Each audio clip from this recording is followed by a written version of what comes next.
தொலைக்காட்சியை திறந்தால் திரையில் ஆடுகிறவர்கள், நடிப்பவர்கள், பாடுகிறவர்கள் எல்லோரையும் தலைவர் சொல்லிவிட்டார், தலைவர் வந்து விட்டார், தலைவர் பேசிவிட்டார். இந்த கருதலைகளை ஒழிக்காமல் இந்த தமிழ் சமூகம் விடுதலையே அடைய. தலைவன் என்பவன் யார்?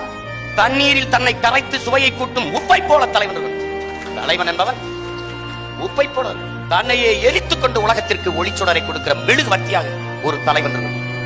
அப்படி உலக வரலாற்றில் இருந்த தலைவன் நம் தலைவன் பிரபாகரன் என்பதை என் அன்பு சொந்தங்கள் அறிந்து கொண்டு, இந்த இனம் ஏன் இந்த இனத்தின் மீது இவ்வளவு கோபமும் வெறுப்பும் நமக்கு வருகிறது என்றால், தன் இனத்தின் தலைவனை இதுக்கு அடையாளம் தெரியல. திரையில் கற்பழிக்கிறவனை தடுக்க ஓடி வர, நிழலில் தடுக்க ஓடி வரவனை, கற்பழிக்க வர பெண்ணை தடுக்க வரவனை, அவனை கதாநாயகன், அவன் ஆபத்து பார்த்தவன், பூமியை ரசிக்க வந்த அவதார புருஷன் என்று கைதட்டி ரசிக்கிற கொண்டாடுகிற தமிழ் சமூகம், நிஜத்தில் உண்மையில் உன் அக்காவை, உன் தங்கையை, உன் தாயை வன்புணர்வு செய்து கொலை செய்தவனை, வீட்டை இடித்தவனை, நாட்டை அழித்தவனை, உயிரை முன்னிறுத்தி தடுத்து போராடியவனை பயங்கரவாதி வழி சுமத்தி